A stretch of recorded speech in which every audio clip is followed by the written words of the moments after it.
নমস্কার দর্শক, দর্শন প্রেমীরা। আজকে আমরা নাস্তিকতার মূল সিদ্ধান্তগুলো নিয়ে আলোচনা করব।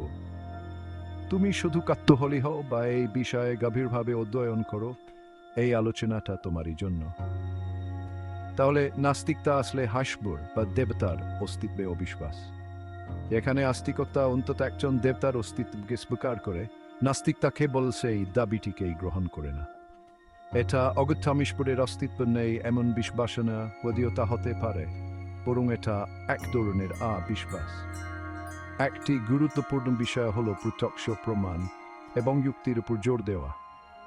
নাস্তিকরা প্রায় যুক্তি দেখান যে তাদের অস্তিত্ব বিশ্বাস করার মতো পর্যাপ্ত প্রমাণ নেই।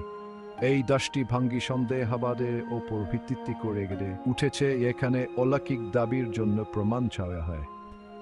এখন ধর্মনিরপেক্ষ নাস্তিকতা নিয়ে কথা বলা এক স্ফুরিক আদেশের ওপর নির্ভর না করে নাস্তিকরা প্রায় তাদের নাস্তিক কাঠামোকে মানবতাবাদী নীতির ওপর ভিত্তি করে গড়ে তোলেন। যুক্তি, সহানুভূতি, ব্যক্তি এবং সমাজের কল্যাণ, এই বিষয়গুলো নিয়ে ভাবনা করুন।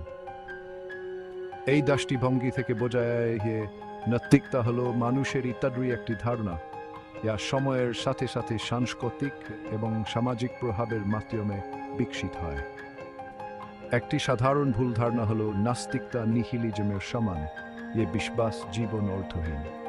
যদিও কিছু নাস্তিক নিহিলিজমের দিকে ঝুঁকতে পারে, অনেকেই সম্পর্ক, অর্জন এবং ব্যক্তিগত বিকাশের মাধ্যমে জীবনে গভীর অর্থ খুঁজে পান। তারা যুক্তি দেখান যে জীবনের অর্থ স্বনির্মিত, কোনো উচ্চ ক্ষমতা থেকে প্রদত্ত নয়। আরেকটি দিক হল ধর্মীয় প্রতিষ্ঠানের সমালোচনা। অনেক নাস্তিক ঐতিহাসিক এবং সমসাময়িক সমস্যাগুলো তুলে ধরেন। এগুলো সাংঘাতিক ধর্মের সাথে যুক্ত, যেমন দ্বন্দ্ব, নিপীড়ন এবং বৈজ্ঞানিক অগ্রগতির বাধা। তারা এমন একটি সমাজের পক্ষে যুক্তি দেখান এখানে যুক্তি এবং প্রমাণ ভিত্তিক চিন্তাধারা ধর্মীয় মতবাদের চেয়ে প্রাধান্য পায়। অবশেষে নাস্তিকতার মতকে যে বৈচিত্র্য রয়েছে সেটা নিয়ে আলোচনা করা এক। এটা কোনো একক বিশ্বাস ব্যবস্থা নয়। এখানে দার্শনিক নাস্তিক রয়েছেন যারা গভীর অস্তিত্ববাদী প্রশ্নগুলো নিয়ে গবেষণা করেন, আবার ব্যবহারিক নাস্তিকও রয়েছেন যারা কেবল ধর্মীয় বিবেচনা ছাড়াই জীবনযাপন করেন।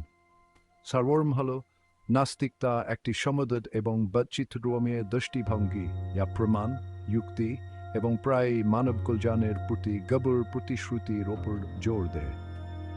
আমাদের সাথে থাকার জন্য ধন্যবাদ। প্রশ্ন করতে থাকুন, আবার দেখা হবে।